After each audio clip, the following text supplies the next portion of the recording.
Showtime. Hello, Denton. Welcome to episode 8 of Eric Abbenante versus the World.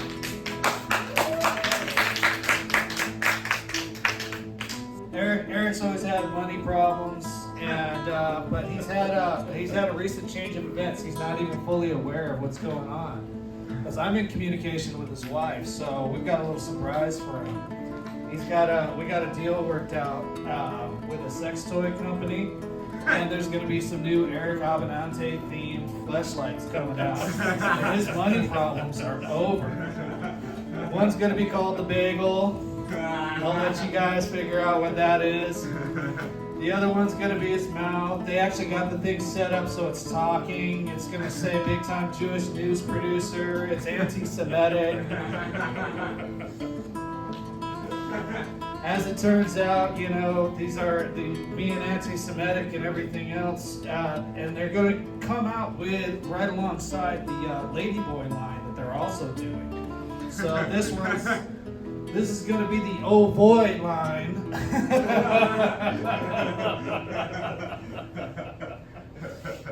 To go along with the Ladyboys. And they're going to try to make some money off this anti-Semitism. They've actually got a bunch of pre-orders in the Middle East.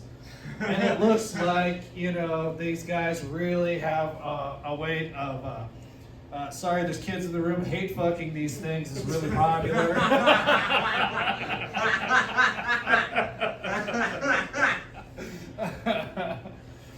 But all kidding aside, he is my best friend, and I enjoy picking on him mercilessly. So, without further ado, Eric Abbenante, everybody. Oh, thank you all so much. It is Eric Abbenante versus the world. Thank you. Ladies in the back, calm down. There's children, okay? It's so inappropriate what you're doing. I know my groupies, but still, calm down, okay? You're scaring the children.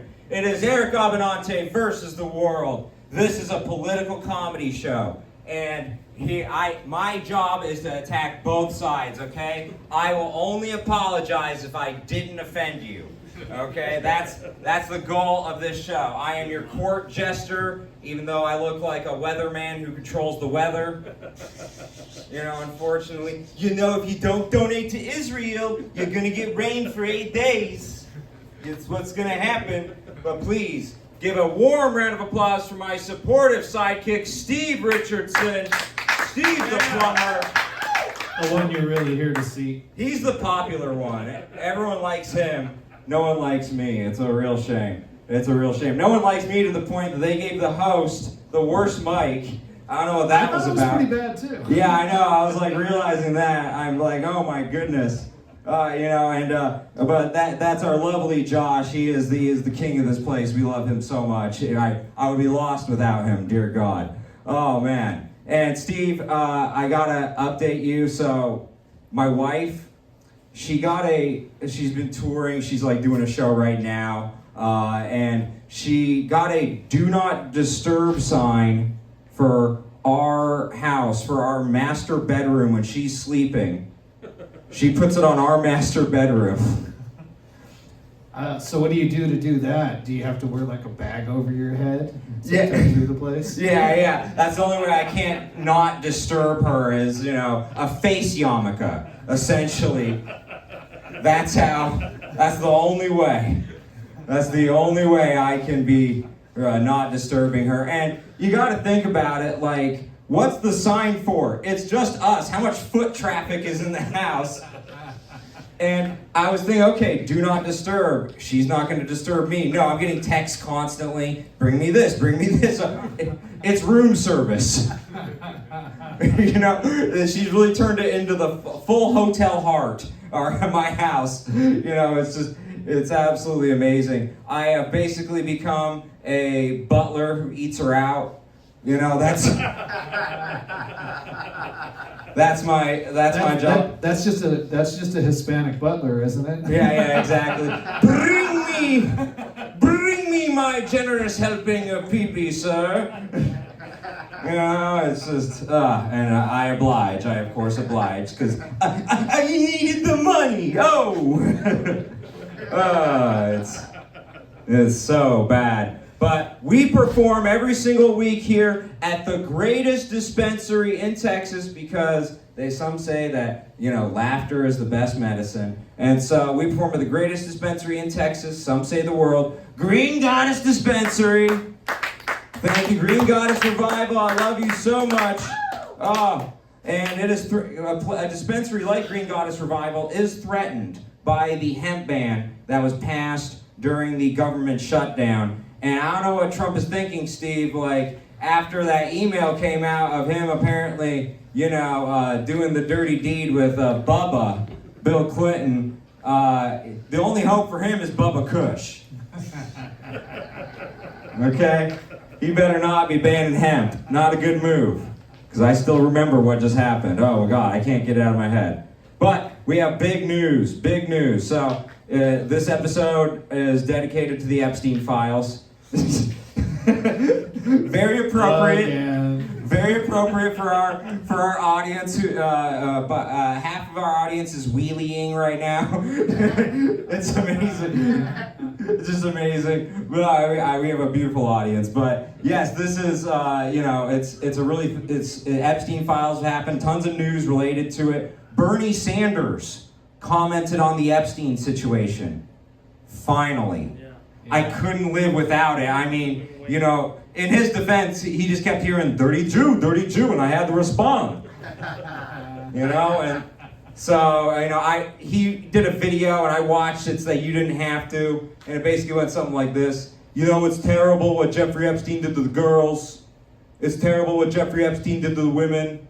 But what's even more terrible than that is Jeffrey Epstein was rich. Jeffrey Epstein had $1 billion at least, and that's the real crime here. Yes, and look, I would never go to Jeffrey Epstein's island, not because I'm a good person, but because I'd probably be the first person in Epstein Island history who would get rejected by one of the 14-year-olds. And look, I'm against sex islands, not because it's immoral, but because the rich are hoarding all the young pussy. The top 1% of the top 1% of the top 1% are hoarding all the young pussy. I think poor people should be able to rape girls on an island too. Vote for me, Bernie Sanders 2028. Thank you. Thank you. I look forward to your vote. Thank you. But the big news is that the Epstein Files Transparency Act was released, and it was passed by House, Senate, and then actually signed by Trump Wednesday. And it was the first bill Trump had ever signed without cameras. Huh. I wonder why. Yeah, I know. I mean, it's very fitting. Just like the Epstein situation, it happened behind closed doors. I wanted some private time with Bill. Needed to sign Bill and finish Bill. He's like literally on the phone. Yeah, I'm doing it. Look out, everybody. All right. Yeah, I swear it happened. Totally. I didn't make Melania do it. It was totally me. Oh my God. Yeah, and so it's crazy because Dan Bongino, Kash Patel, everyone within the Trump administration and Trump ran on, we're going to release the Epstein files. If you don't release the Epstein files, you're a protector of pedophiles. Full stop. And then they get into office, and then they're like, whoa. Stop right there. I didn't know my boss was involved. Okay?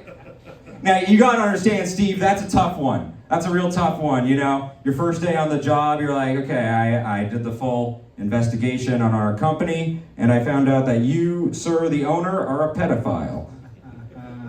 Well, you're going to be fired if that's the case. Or you're going to end up like my very good friend, Jeffrey Epstein, who died in jail. Or my first wife, who suspiciously fell downstairs. Do not look into that. Do not look into that at all. So it's just like, what's really funny to me about this is he has been saying, hey, if the Democrats had anything on the Epstein files, they would release it. And it's like, okay, Trump, well, there's nothing in there on the Epstein files. Why don't you release it? No, thank you. I'd rather tank my entire legacy and not release it. That's how innocent I am. That is how innocent I am. It's just, what's incredible about this is he spent years going after crooked Hillary, right? Before, during, and after the 2016 campaign. Crooked Hillary with the emails, And now he's like, hey, crooked Hillary, can you teach me how to acid wash emails? I always loved your style, I gotta say. It's just the best. And it's just amazing because, he was saying, hey, why haven't they released it yet? It's like, well, you depicted Democrats for 4 years as being sleepy and then having a bimbo, and it's like, can you believe that they didn't release the Epstein files? Well, yes, I can actually, sir. I actually can. You played yourself. You absolutely played yourself, sir. But yeah, so Hillary Clinton, he was going after Hillary Clinton for the bleached emails, and now he is redacting every part of his name from the Epstein files. So, everyone says that the Trump administration is racist, but the Trump administration loves black ink. Okay? And I love black lines. I love black lines so much. Oh my God, especially over my name. Black lives matter. Yeah, black lives matter. Thank you very much. Thank you very much. Except for when Bill Clinton's name is involved. And then, no black lines. None at all. He's a pedophile. But with me, it's murky. It's very murky. So, his response then, okay, we got to pressure all these Republicans. Okay? We got to pressure all these Republicans. And he started with Lauren Boebert, and Lauren Boebert didn't lift a finger to help him, which is not like her at all, because she always lends a helping hand. Okay? She jerks people off, and why didn't she jerk me off in the Situation Room, Steve? What did I do wrong? I don't know. I think you might have turned her off somehow. Should have not cared about consent. That's always my mistake. That's always my mistake. And then Nancy Mace didn't, even though pressured, she didn't budge either. And in her defense, she was like, not only am I not friends with Jeffrey Epstein, I don't have friends, period. This is true. She said this on TV to defend herself. And it's like, wow, Nancy Mace no friend zoned herself. That's impressive. Maybe it's safer that way. Yeah. She's like, if you really got to know me, you would understand. There's a couple simps who were like disappointed, like, I thought we were friends. No. Just a couple. Yeah. And then the real hinge point was he was pressuring Thomas Massey and Marjorie Traitor Greene. And he actually started calling her Marjorie Traitor Greene. He never plays on words like that, does he? Yeah, no, it was a lot better than the initial nickname, which was Marjorie Taylor Brown, because brown grass is worse than green grass. Not as hot. Marjorie Taylor, the grass is always greener somewhere else. Yeah, it was the one time he mentioned brown. It wasn't racist, but he still screwed up. Like, come on, Trump. It's just unfortunate. So he actually shared a post, because everyone's like accusing him of ramping up the rhetoric on Marjorie, and she was even saying, hey, there are threats on my life. And then his response was he shared a post on Truth Social, because that's what the presidency is, folks. He shared a post on Truth Social that said we should hang all the traitors, for the acts of sedition. And then a reporter asked him so what do you think of the Marjorie Taylor Greene saying that you've caused threats on her life? Don't you mean Marjorie Traitor Greene? That was his literal response. Don't you mean Marjorie Traitor Greene? His first response. It's just, oh my God. Pure maturity from our yeah, I mean, Commander-in-Chief. He might as well have said, hang in there, Marjorie. just call her a loser and walk away and don't answer the question at all. Yeah. Just remember, don't be like my friend Jeffrey Epstein, who broke my heart and betrayed me. And that's why he's dead. It wasn't anything else. Marjorie Traitor Greene, in response to all this pressure, shocked the world and resigned. She resigned. And part of what she said was, I gave that my loyalty to this man. And he responded by calling me a traitor. And everyone was shocked that someone thought Trump was loyal. Ask any of the wives, except the first one that he got killed. What are you doing, MTG? What are you doing? But I really think about it like this. Like, MTG was courageous. And so were, all these women. And yet, our president, he turned into The Rock. He turned into Dwayne the Trump Johnson. Okay? Because all these women are trying to tell their harrowing tales of sexual assault. MTG is standing up to the MAGA mob. And all these other brave women in the party are standing up to Trump and his threats of sedition. And he responded with, "Shut up, bitch!"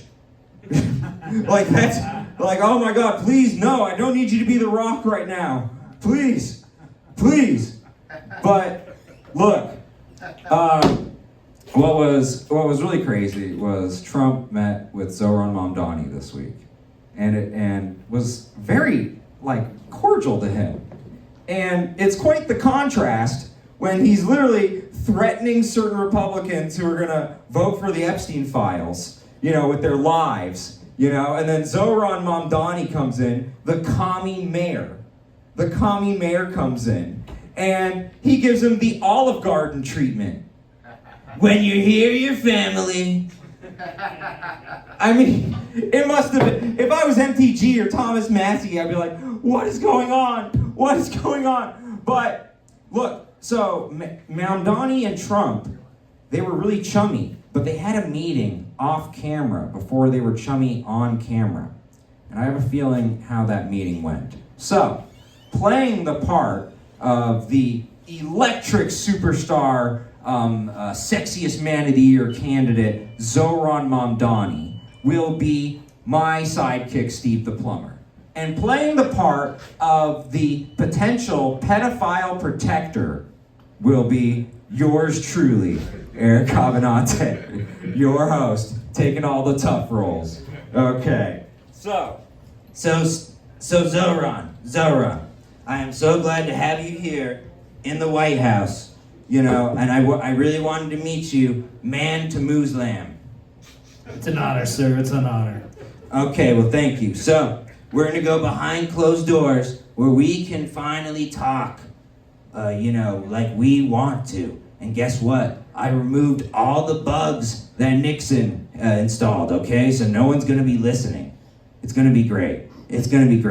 Okay, close the door. All right, we're here in the Situation Room. It's just you and me, Zohran. So, Zohran. It's so good to see you, Zohran. It's so good to see you. My name is Don Corleone Trump. Did your voice just change? Yes, my voice just changed because I finally have the opportunity to speak to you, Mr. Zohran. And you and me, Mr. Zohran, we're quite alike, actually. We're quite alike. How is that possible? We're total opposites. No, we're the same thing, you and me, Zohran. Good looking, charming. All the women want us. And yes, and then the ultimate thing, we know how to lie. We know how to lie to the public to make them want what we want. Okay? And they're gonna vote for us. That is what we are like. That's what we're like. And I'm gonna teach you something about politics, kid.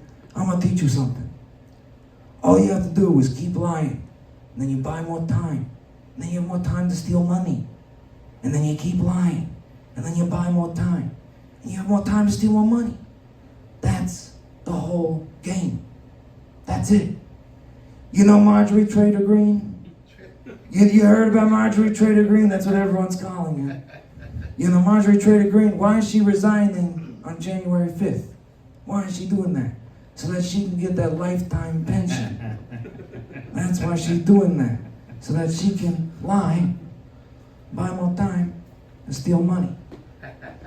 Thank you for teaching me politics, Mr. Trump. You're welcome. You're welcome. Now, would you like to see the picture of me blowing Bill? Yeah.